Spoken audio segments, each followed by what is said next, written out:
Hello friends, welcome to my channel NCERT Concept. So let's start it with the very first chapter of class 12th NCERT Biology Reproduction in Organism. हम पहले पूरा read करेंगे, उसी के साथ साथ हम उसका मीनिंग बताते चलेंगे और इम्पोर्टेंट नोट्स हम आपको यहाँ पे बताएंगे कि कौन सी चीज़ मोस्ट इम्पोर्टेंट है. The keyword in the NCERT is very important. Okay, so let's start it. Each and every organism can live only for certain period of time. हम जानते हैं कि अगर कोई आया है, किसी ने जन्म लिया है तो वो मरेगा भी. वही बात ये लाइन बता रही है कि हर ऑर्गेनिज्म का एक पर्टिकुलर पीरियड होता है लाइफ का, जो जो उसके जिसमें वो अपना लाइफ स्पेंड करता है and then it will die. उसके बाद वो मर जाता है.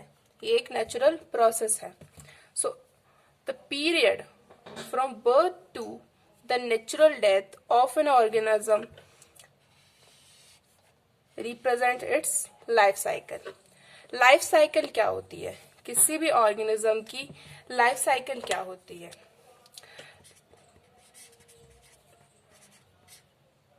एक होता है लाइफ साइकिल और एक होता है life span. Okay, what is difference? Life span एक पर्टिकुलर पीरियड होता है when a person have birth and to its natural death. यहाँ नेचुरल डेथ का मतलब कोई विद एक पर्टिकुलर एज को कंप्लीट करके जो इसकी डेथ होती है उससे मतलब है नेचुरल डेथ का. तो एक इंसान जन्म लेता है और उसकी मृत्यु तक जितना वो अपना टाइम स्पेंड करता है that thing is called life span. उस चीज को हम कहते हैं लाइफ स्पैन. लाइफ साइकिल होती है वो एक पर्टिकुलर स्टेजेस को क्रॉस करते हुए अपनी लाइफ स्पेंड करता है. That is life cycle. एक इंसान की अगर हम बात करें तो वो अपनी जीवन में पहले जन्म लेता है, एक बच्चा होता है, देन वो एक टीनेज पे आता है. ओके, उसके बाद एक एडल्टहुड आती है, फिर हम बात करते हैं ओल्ड एज की, and then the person will die. This is some stages I have described you in the lifespan of human being. एक human beings की लाइफ इसी तरीके से और organisms की भी लाइफ स्पेन्स होती हैं. So most important first word that we should know, that is lifespan. What is a lifespan? The period from birth to the natural death of an organism represents its lifespan. Lifespan of a few organisms are given in a figure 1.1. The figure 1.1 is on next page. हम next page पे देखेंगे figure 1.1 को. उसमें काफी कुछ organisms की life span दी गई है. Several other organisms are drawn for which you should find out their lifespan and write in the space provided. That is nothing important in this line. Examine the lifespan of organism represented in the figure 1.1. Isn't it? It's both interesting and intriguing to note that it may be as short as a few days or as long as a few months. ये interesting होता है ना काफी कि किसी की life span तो कुछ महीने की है, कुछ दिनों की है, और कुछ हम बात करें कुछ घंटों की ही होती है.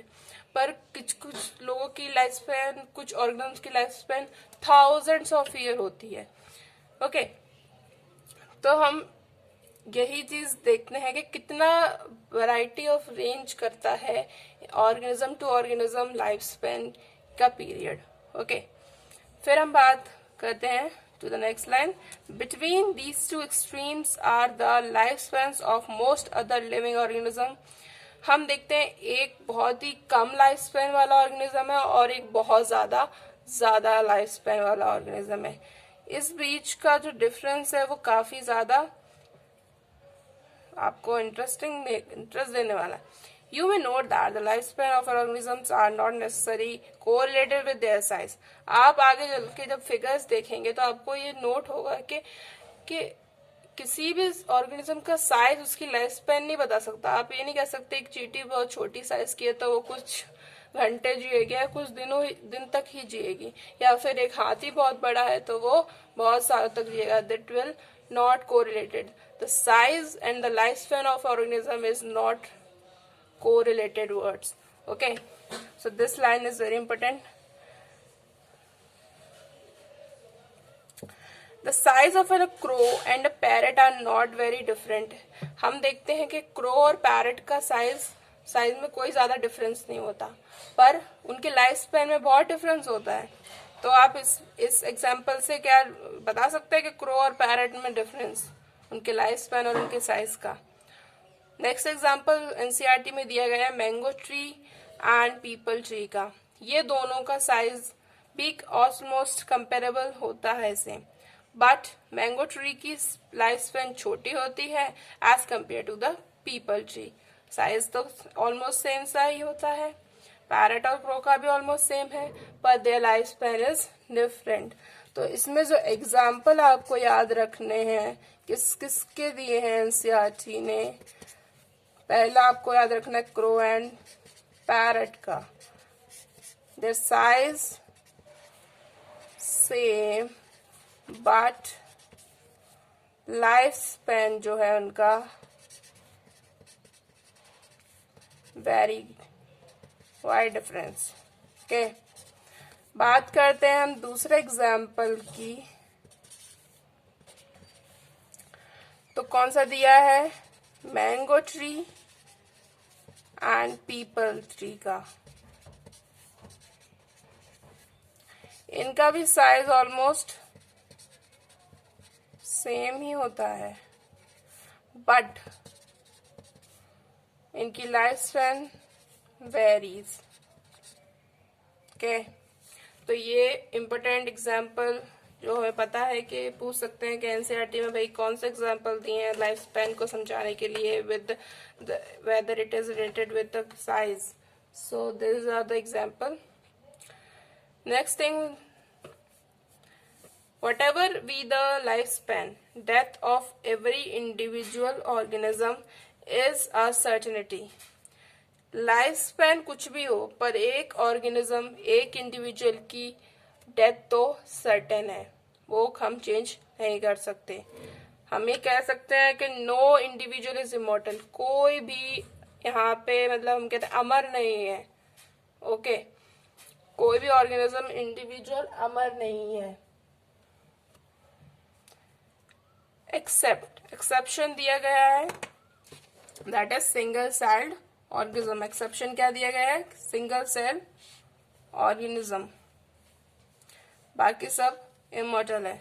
सिंगल सेल ऑर्गेनिज्म एक तरीके से तो उसमें भी डेथ होती है, पर वहां पे कोई उसका पार्ट, उसकी बॉडी का कोई पार्ट मतलब डाई नहीं करता या वेस्ट नहीं जाता, उसकी पूरी बॉडी उसके डॉटर सेल्स में कन्वर्ट हो जाती है.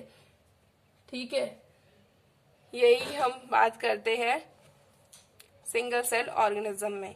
Given this reality, have you ever wondered how vast number of plant and animal species have existed on earth for the several thousand of years? Okay, तो आप इस चीजों को देखते हुए आप बता सकते हैं कि कितने ज्यादा species of plant animal earth पे बहुत सालों से रह रहे हैं. ठीक है, there are must be some processes in organism that ensure this continuity. कुछ प्रोसेसेस होती हैं जो उनको कंटिन्यूटी कर रखा है. बात ये जो एनसीईआरटी की वाली लाइन है वो ये कहना चाह रही है, आप देख रहे हैं कि मरते हैं सब, तो फिर ये लाइफ कैसे कंटिन्यू है. तो कोई तो ऐसी प्रोसेस है जो उसने लाइफ को कंटिन्यू रखा है. एक मेढक है, वो एक मेढक था, वो मेढक अभी भी आपको देखने को मिलते हैं. तो ऐसी क्या चीज है जिसकी वजह से मेढक अभी भी दिख रहे हैं और मेढक मर भी रहे हैं.